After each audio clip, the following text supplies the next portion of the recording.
The gentleman yields. I now recognize Ms. Ramirez, the gentlelady from Illinois, for her 5 minutes of questioning.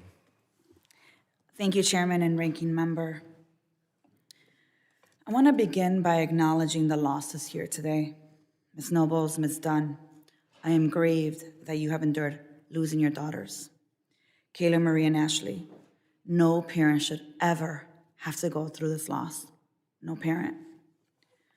I also want to acknowledge the losses that are not described today.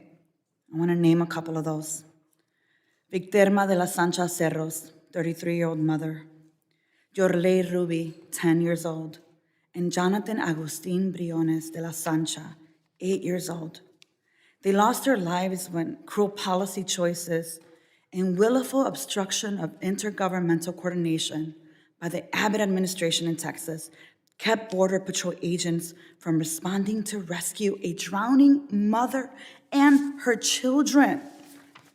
Mr. Chairman, I would like to ask unanimous consent to enter these two articles into the record. 3 migrants, including 2 children, drowned near the Texas border, and an 8-year-old migrant died after a week in U.S. detention. Without objection, so ordered. Thank you. Anadit Reyes Alvarez, an 8-year-old who passed away on May 2023 at a CBP detention facility in Texas when medical staff failed to review her medical documentation and provide access to a physician in emergency care. There are so many examples of the consequences of a cold disregard for our shared humanity in the absence of compassion. There's just so much pain. And it's across our communities, immigration statuses, political identities, when it comes to the humanitarian crisis within our borders and the cost of congressional inaction. You see, I just got back from Guatemala, where I heard painful stories that underline the need to act beyond our borders to address the root causes of migration. What causes a 9, a 12-year-old to cross all of Guatemala, all of Mexico, in hope to get to our southern border? What do we do to create legal pathways? And how do we understand the root cause of migration?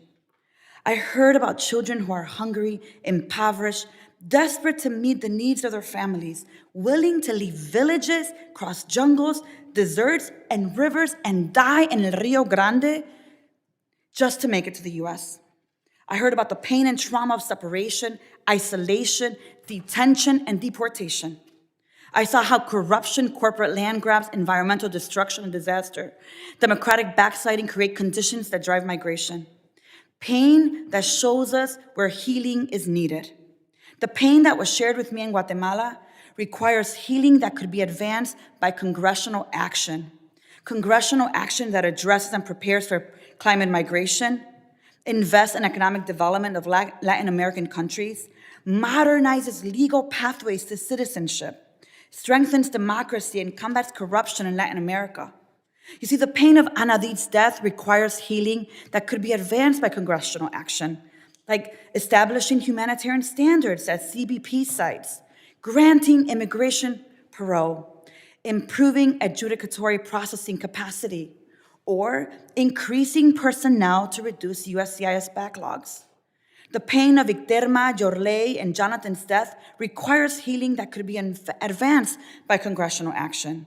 We could increase board personnel to expand screening and assistance to new arrivals.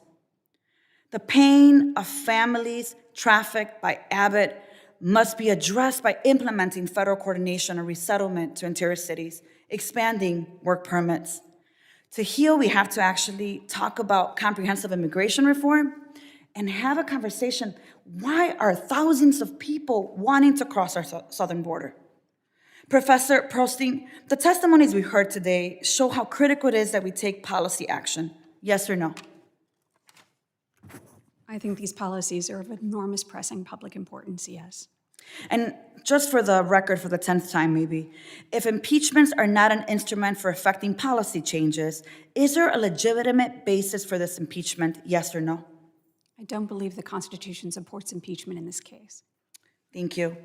You see, Republicans are not interested in advancing policy change. If they were, they would stop these impeachment hearings and work with us to pass legislation. Even one of the many things I talked about, sit down with us and actually work on it. But according to Speaker Johnson, Congress can't solve border until Trump is elected or Republican is back in the White House. I mean, think about how politicized this moment is. They are parading our parade for their political purposes. Enough.